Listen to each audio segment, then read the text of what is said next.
Dimension of Chalux, Chapter 17, After a Red Moon.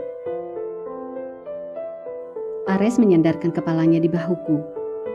Aku masih mengusap punggungnya, mencoba membuat ia tenang dan tak terlalu terbebani akan semua ini.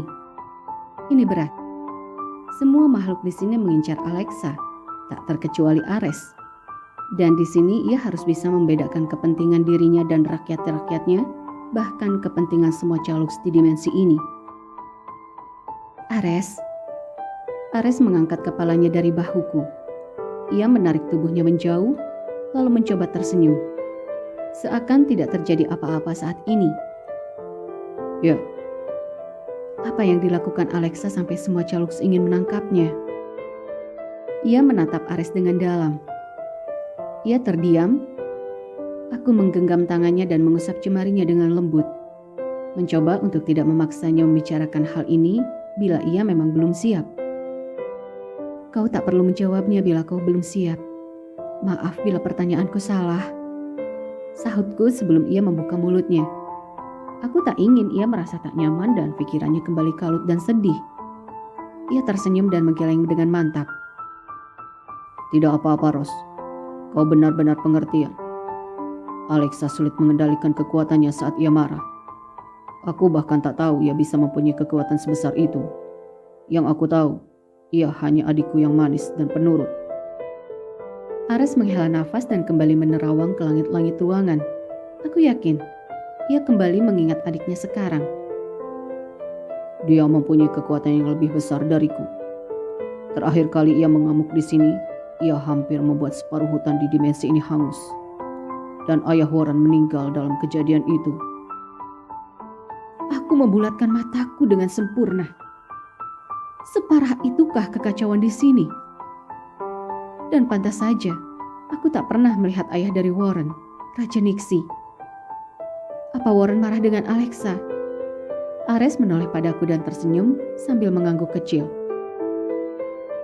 Dia sempat marah, tapi ia mudah memaafkannya.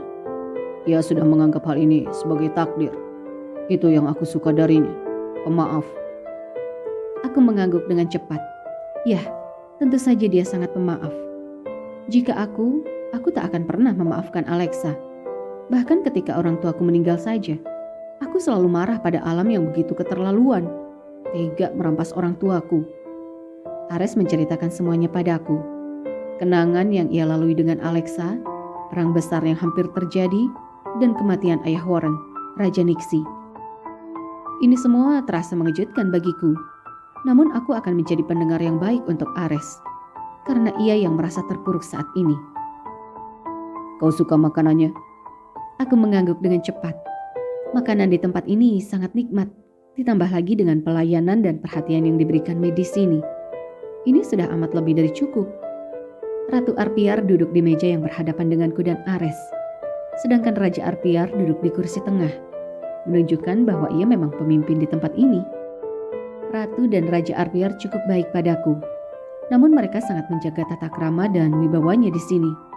Dan hal ini membuatku sedikit canggung dengan mereka. Jadi bagaimana tempat tinggalmu, Ros?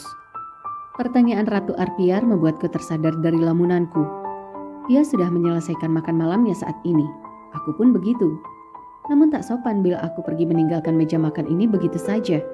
Mengingat Raja dan Ratu Arpiar sangat menjunjung tata krama dan kesopanannya. Sedikit menyedihkan, iklim kami sering berubah. Bahkan ada banyak manusia yang tak sanggup bertahan karena dehidrasi yang dialaminya. Aku mencoba menjawab dengan jujur, menceritakan apa yang sebenarnya terjadi di bumi saat ini. Walau kadang aku tak mengerti apa penyebab kekacauan yang terjadi di bumi saat ini. Yang aku tahu, bumi saat ini amat menyedihkan, dan aku kehilangan orang tuaku karena kekacauan yang telah terjadi di bumi. Aku turut prihatin. Ucapnya singkat. Terlihat raut sedih dan cemas terukir di wajah cantiknya. Ibu mana yang tak sedih melihat sebuah kekacauan dan kerusakan besar yang disebabkan oleh anaknya sendiri, Alexa Arpiar. Raja Arpiar bangkit dari duduknya setelah menyelesaikan makan malamnya. Diikuti oleh Ratu Arpiar di belakangnya, mereka pamit karena harus mengurusi masalah kerajaan. Aku paham itu. Mereka memang sibuk. Tapi itu memang sebanding dengan rakyat. Maksudku, Caluks yang mereka pimpin hidup dengan aman dan makmur. Tak seperti di bumi, para pemimpin sibuk berdebat tentang permasalahan yang terjadi. Tapi tidak pernah ada hasilnya. Mengagumkan. Ares melirik bola pasir di tangannya. Ia menatapku dan tersenyum puas saat ini. Aku mengangkat sebelah alisku tak mengerti dengan ekspresi yang tiba-tiba. Mau keluar? Redmond sudah selesai. Sudah selesai? Benarkah? Bawa aku keluar, aku bosan. Ia mengangguk dan tersenyum kembali. Tapi belum sempat ia beranjak dari duduknya, seorang Caluks pengawal berbicara kepada Ares dengan wajah serius. Sesekali Caluks tersebut melirikku. Dan sungguh itu membuatku tak nyaman. Aku merasa ada yang tak beres saat ini. Ares berbalik dengan wajah yang tak bisa ditebak.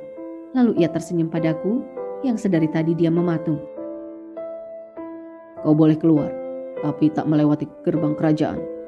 Untuk saat ini di halaman saja dulu. Kenapa? Perintah Leon.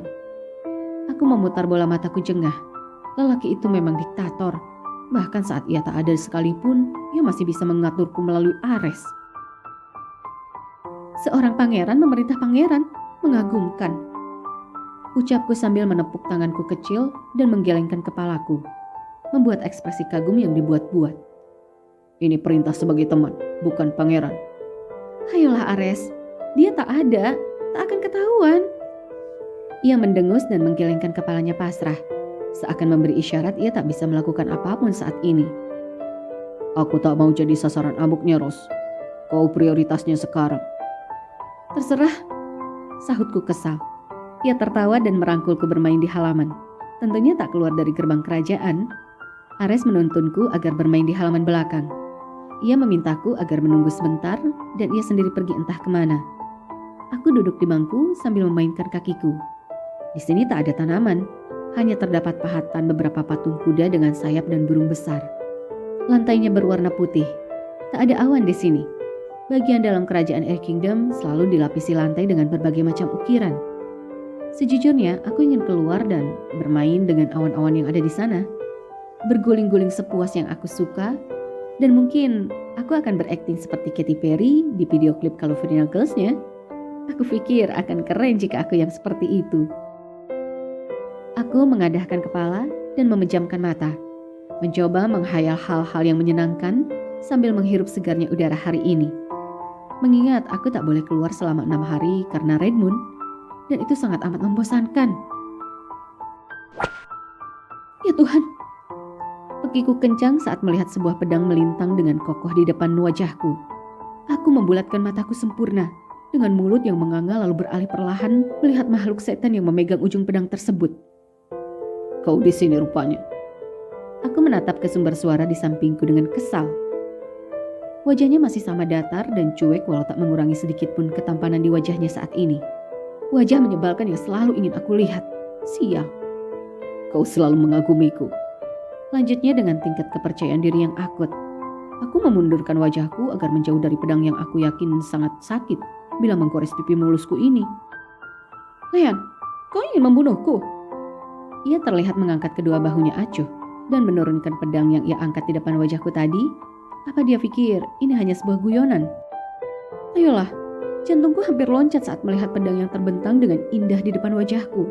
Itu pedang, bukan lollipop. Aku bersumpah bila aku lebih kuat darinya, aku akan menendang bokongnya sampai bokongnya menghilang separuh. Lelaki itu menghempaskan bokongnya tepat di sampingku, lalu beralih menatapku dengan tatapan datar tanpa ekspresi. Apa? Tanyaku bingung. Kau merindukanku? Hah? Yang benar saja. Ucapku sambil mendengus. Memang seperti ini. Tingkat kepercayaan dirinya memang sudah overdosis. Selalu menyangkal. Ucapnya acuh dan mulai beralih menatap pedangnya. Dan mengusapnya pelan dengan kedua jarinya. Pedang yang kuakui indah. Kenapa kau membawa pedang? Tanyaku sambil melirik pedangnya. Ia beralih menatap wajahku lekat-lekat. Wajahnya mendekat. Semakin lama, semakin mendekat. Aku bahkan bisa merasakan hembusan nafasnya pada diriku. Jantungku berdegup kencang. Ya Tuhan, apa yang ingin dia lakukan sekarang? Perlahan tanpa instruksi, Aku memejamkan kedua mataku seiring dengan hembusan nafasnya yang mendekat. Untuk membunuhmu, ucapnya serak membuat aku membuka mataku dan memundurkan wajahku dengan cepat. Lalu menampar pelan pipinya karena kesal. Sial, aku pikir dia ingin melakukan apa. Mengapa kau memejamkan matamu, ha? Tanyanya dengan wajah polos yang dibuat-buat. Aku yakin ia tahu 100% apa yang aku pikirkan tadi. Kau menyebalkan. Ucapku kesal, lalu mencubit perutnya. Ia hanya terkekeh dan membalas mengacak-acak rambut coklatku, yang membuatku menepis tangannya kesal. Tak lama Aris datang dengan Warren di belakangnya. Ya Tuhan, Warren semakin terlihat cantik dengan gaun biru laut semata kaki andalannya. Kali ini tanpa lengan dan rambut dikuncir kuda, yang mengekspos leher jenjangnya, membuat gadis ini tampak terlihat anggun dan semakin cantik. Apa kabar, Rose? Warren berjalan dengan cepat dan merangkulku dalam pelukannya, yang segera kubalas. Dengan pelukan erat dariku, sungguh, aku benar-benar merindukan Warren. Dengan sikap yang ramah dan lembut, siapa yang tak akan rindu dengannya? Aku rindu denganmu, Warren. Aku juga, sayang. Warren melepaskan rangkulannya padaku. Ia melirik Leanne sesaat, lalu beralih padaku. Apa kau rindu padanya? Aku menautkan alisnya bingung. Siapa yang dimaksud Warren? Siapa? Tanyaku. Leanne, kau rindukan dengannya? Ucapnya sambil terkekeh membuatku kembali mendengus. Sedangkan lelaki yang berdiri di belakangku tadi maju dan mendekat ke arah aku dan Warren. Dia rindu padaku, tapi tak mau mengakuinya. Cih, pede sekali. Akui saja. Aku berbalik menatapnya dengan berkacak pinggang. Seolah benar-benar protes dengan pertanyaannya barusan. Tapi belum sempat aku bicara, Ares memberi isyarat pada kami untuk mengakhiri perdebatan kali ini. Sudahlah, ayo masuk. Kalian tak ingin minum teh atau semacamnya? Ares tersenyum dan berlalu meninggalkan aku dan Leanne sambil merangkul Warren di pundaknya, membuat aku dan makhluk es di sampingku menyusul dengan cepat ke dalam istana. To be continued.